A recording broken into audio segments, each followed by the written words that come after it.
Hello, everybody, and welcome back to the Validity Podcast. I am your host, Valentina Rodriguez, and I think that this is episode 5.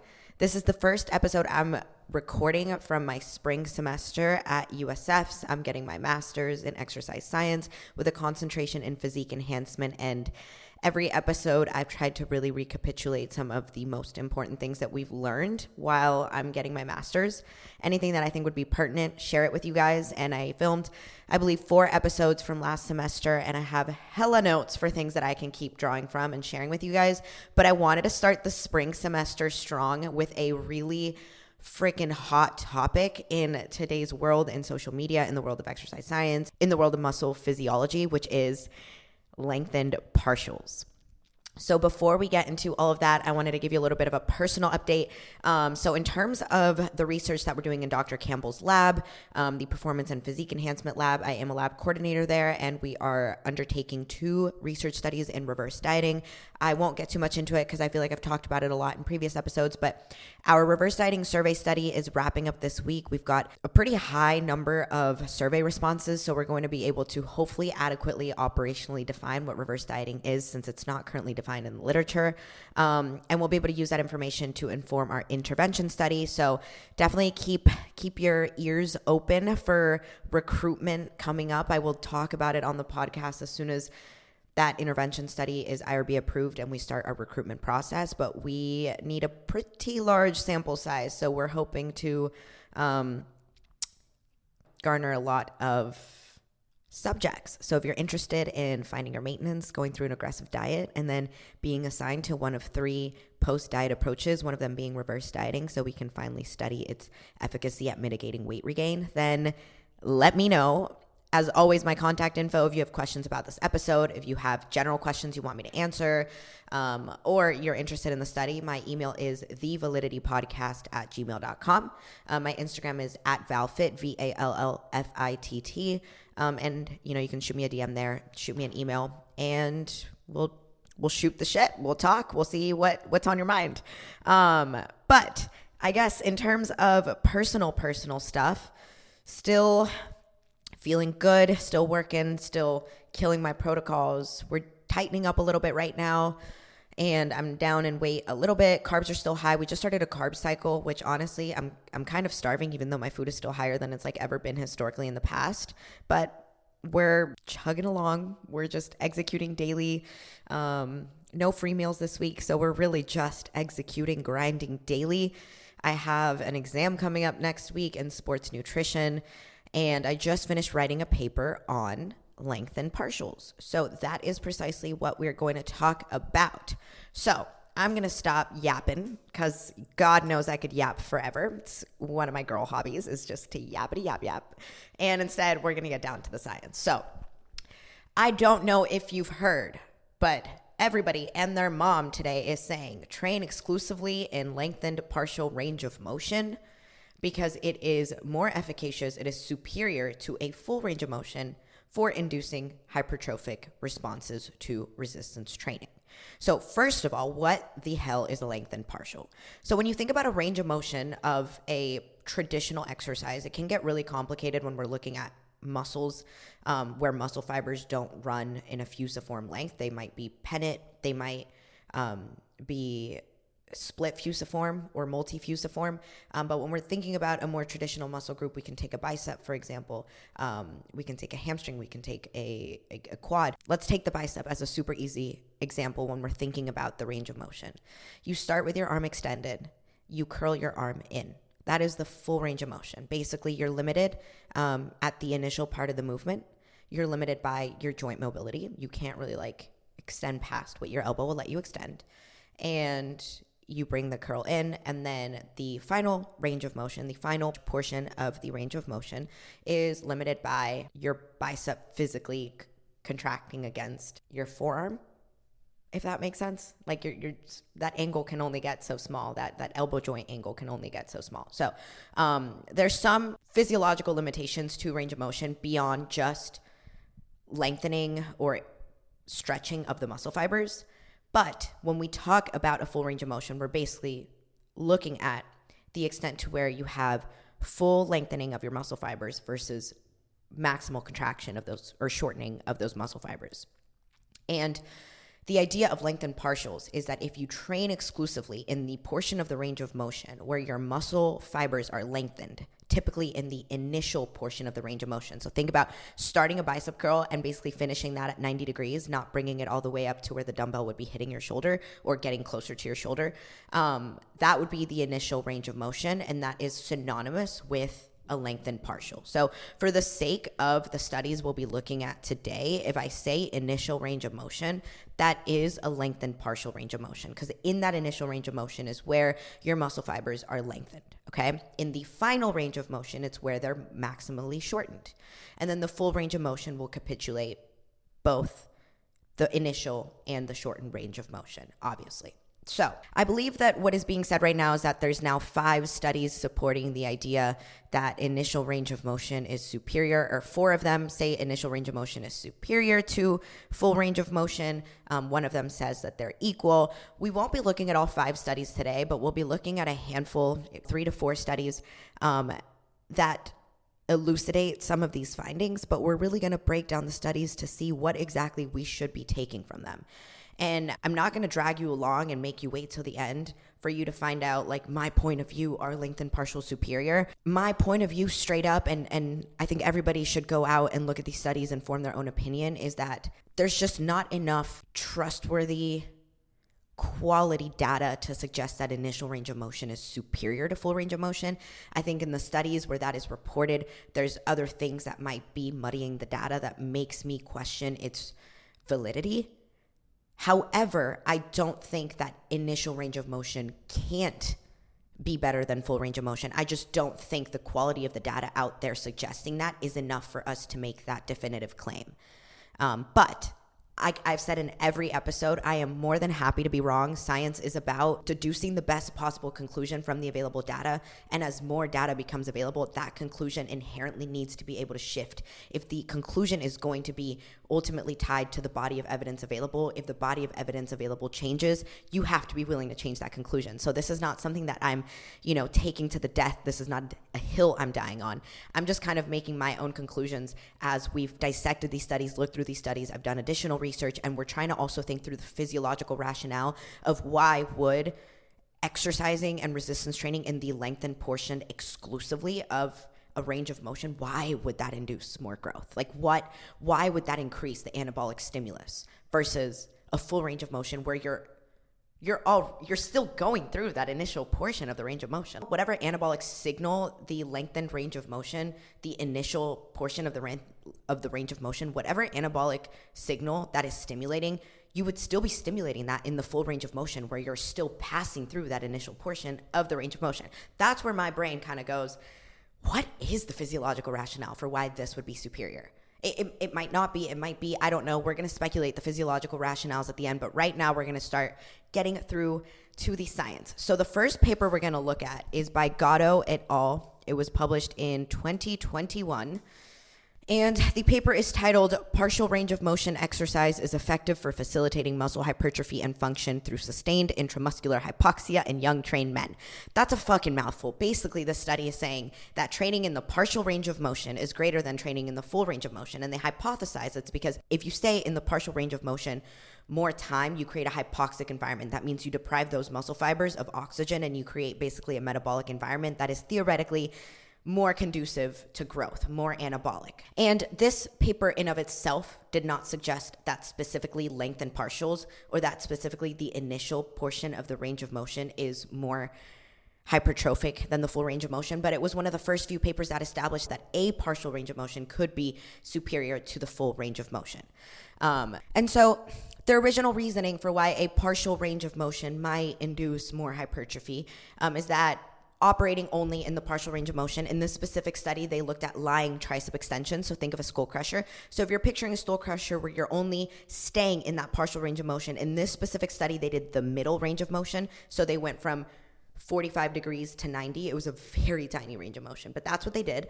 They went from 45 degrees to 90, and they said that staying in that range of motion might make it possible to maintain constant muscular contraction during exercise, and that constant muscular contraction would induce intramuscular hypoxia. And then therefore that would be a greater mechanical and metabolic stress in the muscle than in the full range of motion, and that might be my hypertrophic. So that's what they hypothesized. That was their reasoning, and then they did the study. So they had 44 trained men, 20 to 22 years old. They all had over 1 year of previous training, and they all had to resistance train at least 3 times a week.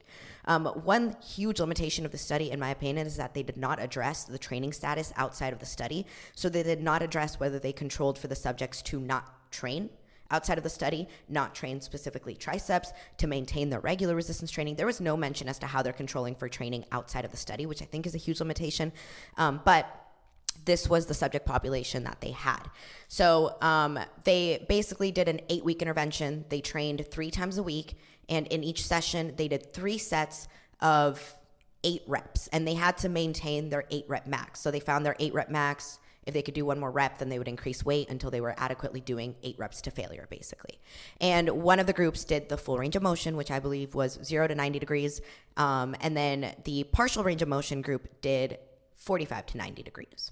And they measured muscle cross-sectional area, CSA, and they calculated CSA using muscle thickness via ultrasound and then the arm circumference. So they multiplied the muscle thickness with the arm circumference, and that's how they derived the cross-sectional area values that they reported.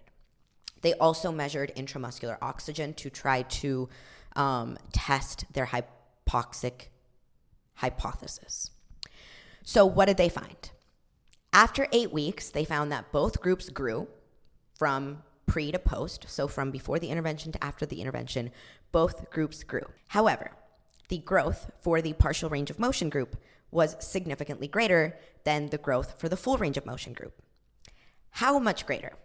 So they found that the group doing the partial range of motion lying tricep extensions grew 48% of their tricep muscular cross-sectional area in 8 weeks, where the full range of motion group grew 28%. You guys, that's an almost 50% increase in muscle cross-sectional area in 8 weeks, training triceps 3 times a week for 3 sets of 8. I don't know if you're familiar with the physiological, feasible levels of growth in 8 weeks naturally. A natural expected average tricep increase in the span of 8 weeks is 6 to 8%. And in this study, they saw 48% growth.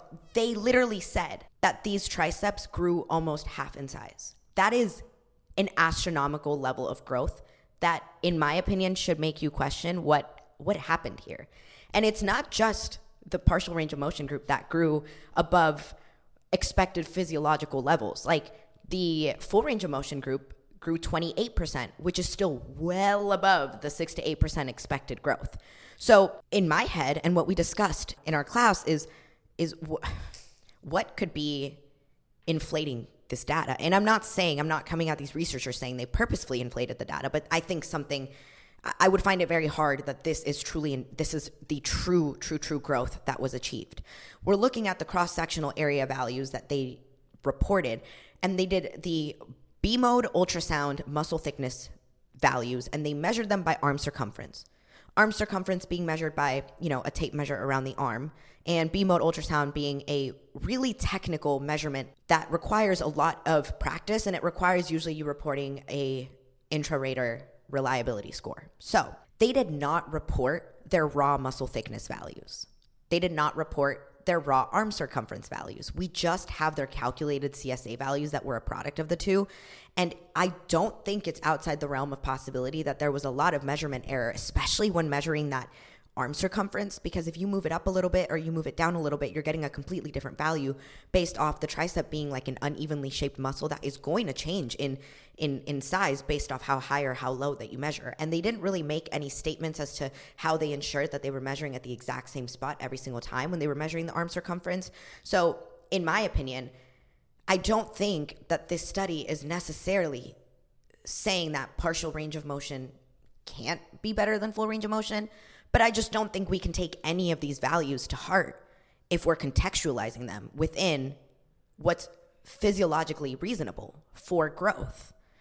And you add on top of that they just didn't address training outside of the study. I think that there's too many design flaws and measurement error flaws that are getting in the way of us being able to take this data to heart. And I think it's kind of problematic that even though the study didn't look at lengthened partials, they just looked at the middle part of the range of motion. This is a study that's being used to really corroborate the lengthened partials debate. It's being used in the body of evidence supporting partial range of motions being better than full ranges of motion. And again, I'm not saying that they can't be. I just don't think the study proves that it is, because the study is honestly elucidating some gross error in something. I can't say what it is, because again, their raw values were not reported. It was only their calculated CSA values that were reported. They did find, when it comes to intramuscular oxygen, that both groups had a drop in oxygen immediately when the contraction started, but that the mean area under the oxygen hemoglobin curve was significantly higher in the partial range of motion condition, meaning that there was less oxygenated blood in the partial range of motion. So they did have that value to say that if there is indeed more growth, it could be supported by this hypoxic hypothesis, but that might also just mean that they would do less reps to failure. Like it might be kind of like a BFR type vibe where you're just occluding blood flow or you're just accumulating more metabolites, and that doesn't necessarily make it more anabolic. It might just mean that you reach failure sooner, and so therefore you reach the anabolic threshold sooner. So it might just be maybe a more efficient way of training to failure and therefore of maximizing hypertrophy, but I don't necessarily know if it's a more anabolic way. Because remember, we talked about this during the BFR episode. You cannot maximize hypertrophy more than that which you can maximize hypertrophy. If hypertrophy is maximized, it's maximized. There's no going above that. You can take a suboptimal hypertrophic stimulus and bring it up to optimal. You can bring it up to maximal, but you can't take a maximal and make it super maximal. That's not a thing. If you've maximized hypertrophy, you've maximized hypertrophy. So that's also something to keep in mind when you're thinking about training in these different ranges of motions and whether one truly is superior to the other. Anyways, so this was the Gatto et al. Paper, which, like I said, I think kind of introduced the idea of partial ranges of motion potentially being better than full ranges of motion. I don't think it's anything that anybody really ever expected, but it was something that was found. And in 2021, I believe it was a preprint of Wolf's review that was looking at partial range of motion versus full range of motion. It was a meta-analysis, which I believe was officially published in 2023. And I think that this re-instigated the current craze of lengthened partials. It's a huge paper being used by the proponents of this movement. It was a full meta-analysis looking at partial versus full range of motion. And before this meta-analysis, it was believed that if you're training in several muscle groups, full range of motion is better. And if you're training in specific muscle groups, then partial range of motion might be better, but both are hypertrophic. And previous to the study, most of the studies that said full range of motion was better than partial were looking at lower body muscle groups, and that upper body muscle groups were largely excluded in previous literature. So in this meta-analysis, they included 27 final studies, and they ran a bunch of statistical analyses looking at, the outcomes for full range of motion and for partial range of motion. And at first, they're looking at just general partial range of motion. So whether it's the initial portion, the shortened portion, the middle portion, doesn't matter. Just anything that's not the full range of motion.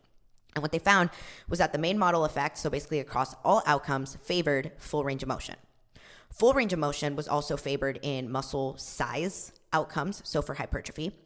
They also looked at regional hypertrophy, and regional hypertrophy is the idea that muscle growth across muscle bellies isn't necessarily homogeneous. So depending on the range of motion that you're training, you might be growing more distally versus proximally, and that's not a fact. That's a theory. We don't know if regional hypertrophy is necessarily a thing. It's hard to physiologically conceptualize, but they did look at regional hypertrophy in this meta-analysis. And they also found that full range of motion was favored for proximal muscle hypertrophy. It was also favored for distal muscle hypertrophy, for upper body interventions. So basically across everything, across muscle size, across proximal and distal hypertrophy, across upper body interventions, full range of motion was superior to partial range of motion until they did a subsequent analysis, and they broke the partial range of motion studies into lengthened ranges of motion, so the initial, and shortened ranges of motion, the final. And when they did that, they found that full range of motion was superior to the shortened range of motion for hypertrophy. But they found that the lengthened partials group, or the initial range of motion groups, were superior to the full range of motion groups. So this is why this study really kind of catalyzed the reinvigoration of this lengthened partials movement, if that makes sense. And this idea, this statistical analysis that was run in this meta-analysis it's definitely appealing. It's definitely enticing. It definitely draws my eye and makes me want to look a little bit deeper. And I think that what we need to remember also is that when you're looking at a meta-analysis, it is reporting statistical trends based on outcomes of other intervention studies. So a meta-analysis can only be as good, and the quality of the data can only be as high as the quality of the data of the studies included. So when we're looking at what are the studies included, it should be no surprise that the Gatto et al. Paper with these crazy inflated 48% growth numbers were included in this meta-analysis, which that to me is a slight red flag. It's a slight red flag where I'm just like, okay, I don't know if this necessarily makes a huge difference, because the Gatto et al. Paper was speaking to partial range of motion, not initial range of motion, so it wouldn't have inflated the value that determined that initial range of motion was superior, but it is kind of speaking to the quality of the studies that might be included. So when looking closer at the studies that were included that did indeed study initial ranges of motion, it brings us to a paper by Pedrosa et al. It was published in 2021. It's titled "The Partial Range of Motion Elicits Favorable Improvements in Muscular Adaptations When Carried Out at Long Muscle Lengths." And this is, again, another paper that really kind of set the world on fire and is probably one of the bigger pieces of evidence being used to really bolster this argument. And this specific paper did look at initial range of motion, final range of motion, and full range of motion. So that would be long, short, and full. So training at the long muscle length, training at the short muscle length, and training through the entire range of muscle length. And this study was also looking at the concept of regional hypertrophy, so whether that growth could happen in a non-homogeneous way, depending on what range of motion you train in. So you measure that by measuring both distal and proximal sites across the muscle belly. And in the study, they were looking specifically at the rectus femoris and the vastus lateralis. So they were looking at the quads. They did, it was a knee extension study, so think leg extensions. They took 45 non-trained women between 18 and 30 years old. This was done in Brazil. It was a 12-week study. They had 36 training sessions throughout the 12 weeks, so 3 sessions a week. And what they were doing was they started at 3 sets, and they worked their way up to 6 sets throughout the duration of the study. And they were doing 3 to 6 sets of 7 reps. And they had 3-minute rests. And the reason they chose the 7 reps was based on a pilot study that they ran and reported that said that 7 reps induced, quote, similar fatigue and or exertion reports as failure would. So they didn't confirm that these subjects were training to failure, which, as we know, is a pretty necessary requirement of maximizing a hypertrophic stimulus. But they didn't confirm they were training to failure. They just arbitrarily used 7 because they said that in this pilot study, 7 reps induced similar exhaustion reports to what failure would be. And then they kind of ran with that in the actual study. So that to me is a little bit wonky, but I'm not even going to get stuck on that. So 12 weeks, 3 sessions a week. Each session had 3 to 6 sets of 7 reps, leg extensions. And the subjects were divided into 4 groups. Training exclusively in the initial range of motion, training exclusively in the final range of motion, training throughout the full range of motion, or training in a way where you incorporated all 3. So some sessions you would do initial or final or full. And so the initial range of motion, they included a graphic in their paper, the ranges of motion, which in my opinion, the full range of motion honestly looked pretty limited. It didn't look like the full range of motion, but we're just going to focus on full range of motion and the initial. We're going to kind of ignore the shortened partials for now because we're not too concerned about those. But the full range of motion was 100 degrees to 30 degrees, and then the initial range of motion was 100 degrees to 65 degrees. So if that means anything to you, but just know that it was very small ranges of motion. They did ensure that there was 2 seconds concentric and 2 seconds eccentric, and they looked at cross-sectional area via B-mode ultrasound at the 40%, 50%, 60%, and 70% sites of the rectus femoris and vastus lateralis. And the 40% site is the most proximal site, and the 70% site is the most distal site. So again, looking a little bit at that regional hypertrophy. And All rectus femoris grew. I think all vastus lateralis grew too, but the bigger differences were seen in the rectus femoris. So what they found was that across the 50, 60, and 70% sites, the initial range of motion and the varied range of motion, so the one that incorporated all range of motion training styles, grew the most and grew more than the other groups. However, at the 70% site, so the most distal measurement point, the initial range of motion, so the group doing lengthened partials, had a significantly higher increase in growth than the other groups. And they did not include raw data. They converted everything, and they did not include raw data, but based on the graphs, there was about a 32% growth on average after 12 weeks of training. And based on the error bars provided, which tell you where 95% of the values were captured, some of those participants saw over 50% growth in the rectus femoris over 12 weeks of training, 3 times a week, 3 to 6 sets, 7 reps, leg extensions. And even more peculiar, in my opinion, is that, again, this is at that most distal measurement site, the group doing the shortened partials saw a decrease in size over 12 weeks. They had an atrophic response to training in the shortened partial range of motion, which would mean if you're thinking about doing a leg extension, that would be like you stayed mostly at that locked out range. You would come down a little and then lock your leg out, down a little and then lock your leg out. I mean, I don't know if you've ever done a leg extension, but you know that it fucking burns, it hurts, your muscles pumped, your muscles throbbing if you're getting that weight all the way up to where your knee is extended. You feel that muscle contracting, you feel that burn, you feel the lactic acid buildup, you feel the muscle pump, you feel the intramuscular water retention, you feel that swelling, like you feel things happening. And are those things superior to other stimuli for growth? I don't know. But can we conceptualize that those things would be atrophic? I don't know. I personally can't. I personally can't conceptualize that. So again, let's recap. In the results of the study, they did not report raw values, but in the graphs that they provided, the lengthened partials group saw a 32% average increase, with some participants seeing over a 50% growth. Dude, I would kill for that growth. Like I what? Do you know what? That is way beyond the physiologically expected rate of growth for a 12-week period. And then not only did the lengthened partial group grow, the shortened partial group shrunk. Their legs shrunk. So you're telling me if I do shortened partials for 12 weeks, 3 times a week, 3 to 6 sets, at 7 reps, where I'm theoretically, maybe I'm not, near failure, I'm going to shrink? I don't know about you, but something here does not smell right. Like something here is not sitting right with me with these values.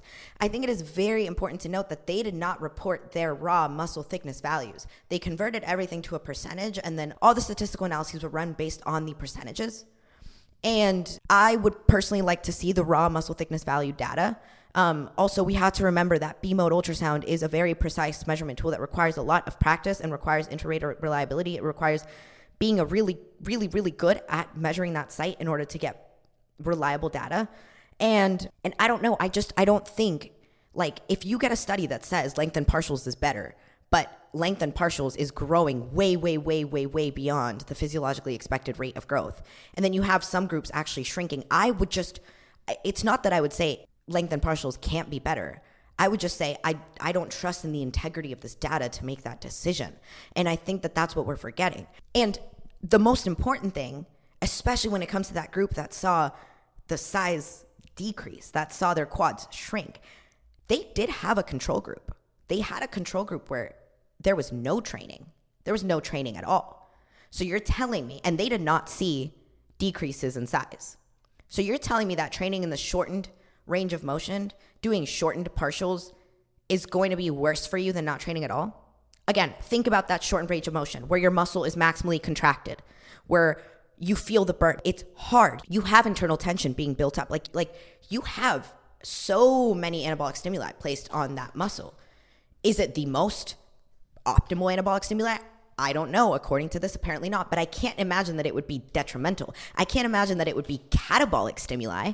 That would go against anything and everything that we've ever kind of learned, and things that other studies would be telling us. If that physiological environment was catabolic, then I can't imagine that BFR would ever be anabolic, because it's kind of a similar physiological environment that you're creating if you think about it. Anyways, so this study with data that, like I said, I question the integrity of, and I'm not trying to like ruffle feathers. I'm just looking at these values that don't match up with what's expected and what's maybe feasible. This study is included in the Wolf et al. 2023 meta-analysis that reports that lengthened partials are better than full range of motion at inducing hypertrophy. And again, a meta-analysis can only be as high quality as the quality of the studies included. And we've already looked at just 2 studies included that have pretty questionable results, at least when it comes to their feasibility. And I think that really brings into question a lot of things about what's being pushed forward about this idea of lengthened partials being more hypertrophic than full range of motion. That being said, it's not like there aren't studies out there that might actually suggest that that's true, with data that isn't entirely dismissible, if that makes sense. And one of the studies that we're also going to look at that might actually support the initial range of motion is by Cassiano et al. It was published in 2023, so it's very recent, and it was looking specifically at the gastrocnemius. So it was looking at calf growth. It was looking at calf growth specifically in that lengthened partial, so initial range of motion, in the shortened range of motion, so final range of motion, and then full range of motion, the entire movement. They did this bilaterally in a pin-loaded horizontal leg press, and they did 3 sets of 12 to 20 reps to failure. And they did this 3 times a week for 8 weeks. So it was an 8-week intervention study. They used 42 women, ages 18 to 35. They were randomly assigned to the 3 different range of motion groups, and they could not have engaged in resistance training for 6 months prior to the study. So they looked here at muscle thickness measures, again, using B-mode ultrasound, of the medial and the lateral gastrocnemius muscle. They did take a couple measures to ensure their measurement reliability, which I really appreciate. They used these reference lines. They were drawn on the subject's skin with a dermatographic pen, and it was drawn on the sites where the images were obtained, and those were reinforced and maintained throughout the study to ensure that the measurement was taken at the exact same place at baseline and post-training. So really simple measure that I think should be required in ultrasound studies and hypertrophy studies when you're doing an ultrasound measurement at baseline and then 8-12 weeks later, where reliability is really hard to ensure. It's a small measure that you can take that just makes your data that much more sound. So I really appreciated that in this. So going into this study where they did a bunch of calf raises across the 3 different ranges of motions, they basically were kind of saying like, okay, we've seen in a few studies now that initial range of motion might be superior to full range of motion. So they speculated a little bit about the mechanical muscle characteristics, especially when it comes to the length tension relationships. Basically, one of the theories for initial range of motion, which we'll talk about the potential physiological rationales after the study, is that if the fibers of a given muscle work on the descending limb of the length tension relationship, it might experience additional mechanical tension from passive elements. And we'll discuss what those passive elements may be, but that's when you're thinking about length tension relationships, that's usually the most popular rationale used for why lengthened partials might be superior. But they looked specifically at the gastrocnemius of the calf because when your knees are fully extended and your ankles dorsiflexed, the medial and the lateral gastrocnemius reach longer fascicle lengths than when you're in the plantar flex position. So it was very easy to delineate between a definitively lengthened position versus a definitively much shortened position. So like I said, they did the calf raises bilaterally on the pin-loaded horizontal leg press, 3 sets to failure, 3 times a week, 8 weeks. The initial range of motion, or the lengthened partials group, did -25 to 0 degrees. The final range of motion did 0 to 25 degrees, and the full range of motion did the full -25 to +25 degrees. And what they found was that in the medial gastrocnemius, there was a significant increase pre to post, so before the 12 weeks and after the 12 weeks, in the lengthened partials group, so in the initial range of motion group, and in the full range of motion group. However, the increase for the lengthened partials group was significantly greater than the increase for the full range of motion group. For the lateral gastrocnemius, again, the growth from before the 12 weeks to after the 12 weeks was significant in both the lengthened partials group and the full range of motion group, but there was not one that grew statistically significantly more than the other. So the growth was significant in both, not one greater than the other, but in the medial gastrocnemius, the lengthened partials group grew more than the full range of motion group grew. And that growth, which again, this is something that if we think about the previous studies and how they reported their data, it was reported in both a percent change like the other ones, but also the raw muscle thickness values were reported. So the initial range of motion group grew 15.2%, which was 0.23 centimeters. And the full range of motion group grew 6.7%, which was 0.1 centimeters. 0.23 centimeters, 0.1 centimeters, these are tiny differences. We don't expect a lot of actual muscle thickness changes in 12 weeks, especially to a calf, which we already know, like anecdotally, is so freaking hard to grow. Honestly, a 15% increase in a calf of all muscle groups over 12 weeks is so impressive. A 0.23 centimeter growth is so impressive. And it wasn't statistically significant, but the shortened partials grew 3.4%, but the p-value was not low enough for that to be significant. And that was in the medial gastrocnemius. And in the lateral gastrocnemius, the lengthened partials group grew 14.9%, which was 0.24 centimeters. The full range of motion group grew 7.3%, which was 0.12 centimeters. And the shortened range of motion group, which was not significant, grew 6.2%, which was 0.1 centimeters. So at least they're not seeing atrophy, which would, again, make me question the validity of the data, the reliability of the data. But we are seeing some growths. They're not astronomical. A 15% growth still sounds pretty high, but when we're looking at the raw values, it's 0.23 centimeters. I think that is a little bit more contextualizable in physiology than some of the other numbers that were being reported in the other studies we discussed. So the authors speculated why the initial range of motion or the lengthened partials group might have seen more favorable medial and lateral gastrocnemius hypertrophy. And they said that a possible explanation for this may lie in the muscle length at which the muscles were trained. And that given that the gastrocnemius works on the ascending and the plateau portions of the length tension curve, this is a direct quote, it's possible to propose that the gastrocnemius fibers may have produced maximum active force levels from contractile elements, so actin and myosin filaments, in the initial ROM or lengthened partial configuration to reach longer muscle lengths. Thus, gastrocnemius muscle fibers probably experienced optimal mechanical tension that resulted in a more favorable muscle hypertrophy stimulus. So now we're going to talk about physiological rationales as a whole and, refer back to some of the theories proposed in this paper. When we're thinking about our muscle fibers, they're made up of thick and thin filaments. We have actin and we have myosin. The actin and the myosin, they bind, they overlap, and they shorten a sarcomere when they contract. You can contract without shortening, but when we're thinking about isotonic movements, we're talking about, contracting, shortening, and lengthening. And the idea that when you're in this lengthened portion of the range of motion, you get this maximum active force from these contractile elements, from the actin and the myosin. I don't think that is dismissible by any means. I think that has validity, but I don't see why that would not also come into play in the full range of motion that is also still extending, still working, still contracting through the entire range of motion, including the initial lengthened portion. So some of these hypotheses, rationales that are proposed as to why the initial range of motion, why lengthened partials might be better, have to do a lot with what happens at that end of the range of motion. But my brain can't conceptualize why that would be exclusive to lengthened partials if full range of motion still includes that portion of the range of motion. It still includes that contraction in the longer muscle length. It's not like the full range of motion is excluding the range of motion where your muscles are lengthened.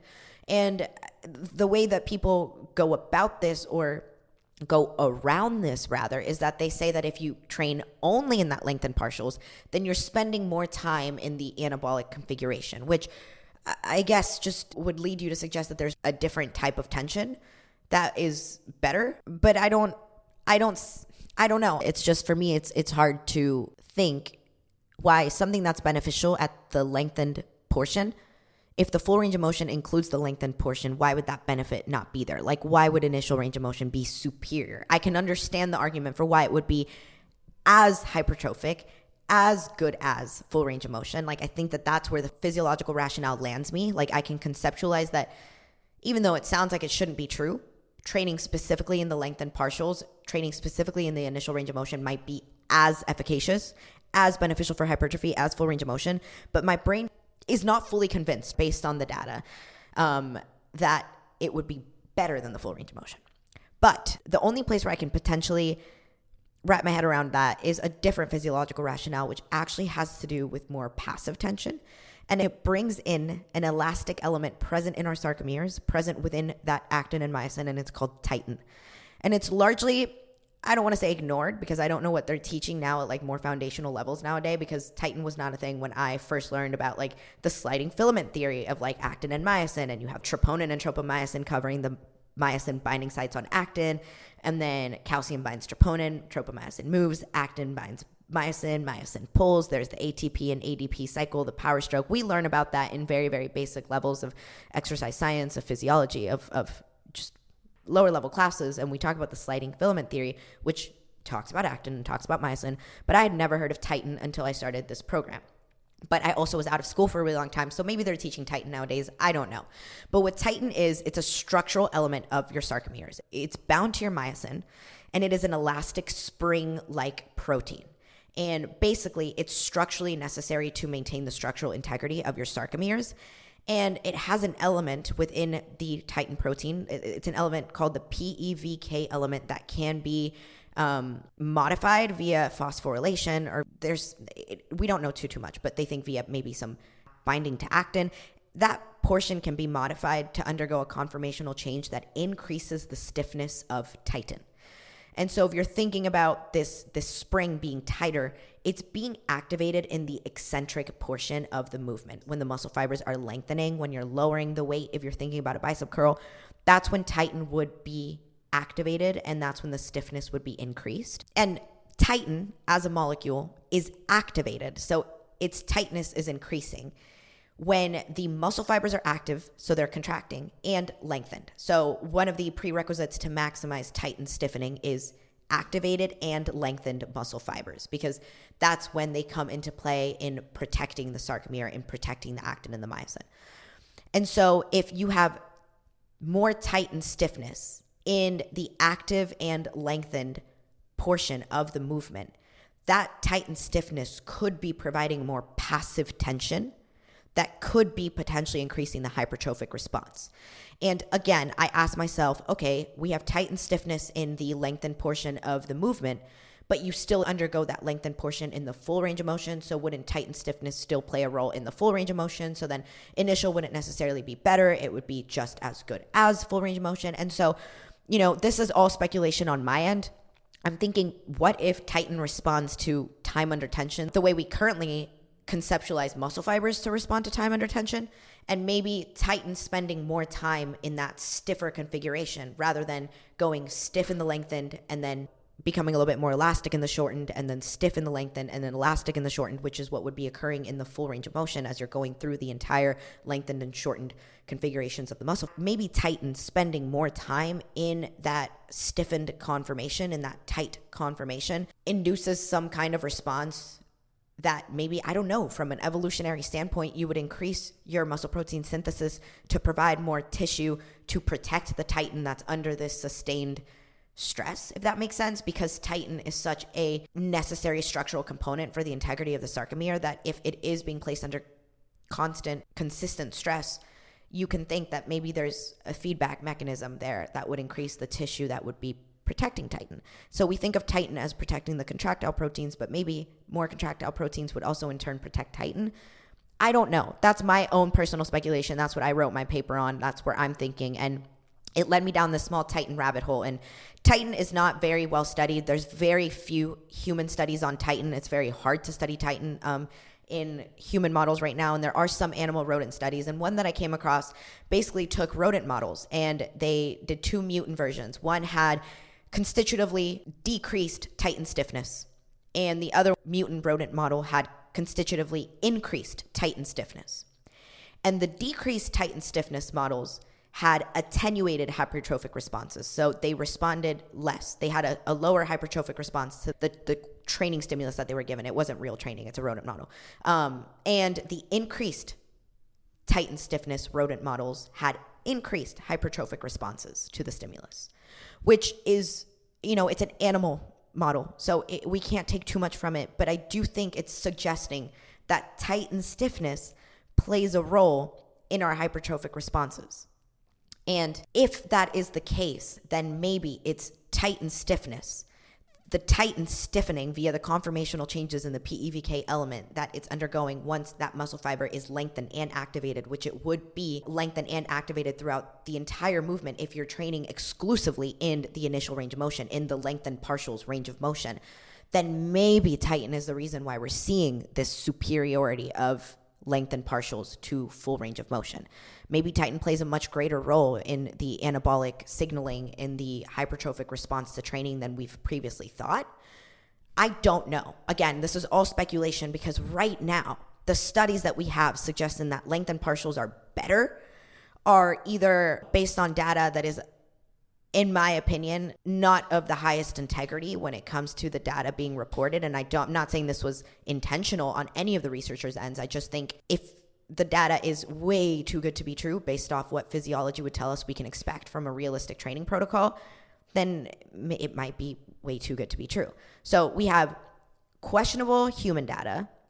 We have some human data that actually is higher quality and suggesting that initial range of motion might be superior, such as the calf study by Cassiano et al. We have some theories out there, and some of those theories, like the Titan theory, is supported by animal studies. But all in all, there's just all these gaps and things aren't connecting, and we just do not have enough high quality human data to definitively determine that lengthened partials are superior to full range of motion training. Do I think that they can't be? Not at all. I actually think, if anything, all this data is pointing in the direction of we need confirmatory studies to be run with complete transparency of the data collected and the data reported, with complete transparency of the statistical analyses being conducted, with complete transparency of all the protocols, all the measures, all the controls that were exerted on the study. And we need to see if it is indeed superior or if it's just as good as. And if it is superior, then more and more studies need to be done, first starting with animal models and eventually, transitioning or graduating to human studies on why that's the case. And if Titan is the one playing a role, then we definitely need more human studies on Titan. But it's very hard to determine mechanistic processes and cellular processes in human studies, because largely that has to be in vitro or in animal models. But that's not to say that we shouldn't one day get to that point. So that's kind of my entire perspective, POV, on the whole lengthened partials debate. The TLDR is, I don't think that we have enough sound data to suggest that they're superior, but there's enough data to suggest that they might be. So confirmatory studies are needed. We just need replication studies, especially when it comes to those studies that are reporting numbers that are a little bit just astronomically high.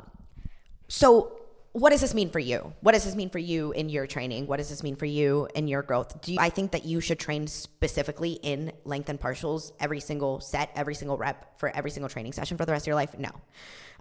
Do I think that you should never do lengthened partials? Also no. Clearly the data is showing that if they're not superior, they're at least not inferior. So I'm thinking about how I've used it since writing this paper, since going into this research, since going through all these studies. I was doing lat pull downs and I was literally struggling to get it all the way to the bottom half of my range of motion. And so I was around 12, 13 reps and I just decided to pump out as many lengthened partials as I could.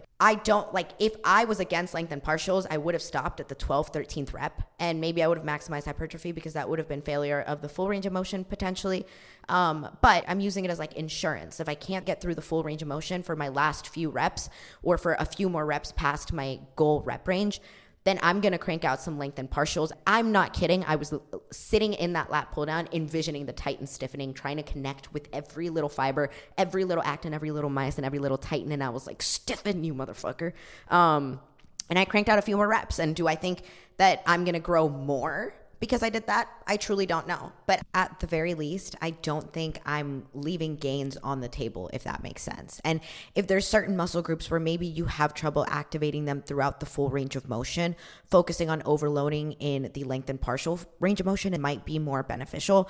It might be a better way for you to overload that muscle. But I would personally use it more so towards the end of the movement, end of the set, where I'm reaching failure throughout the full range of motion. I can't get a full contraction. So instead, I'm just going to focus on cranking out a couple more lengthened partials.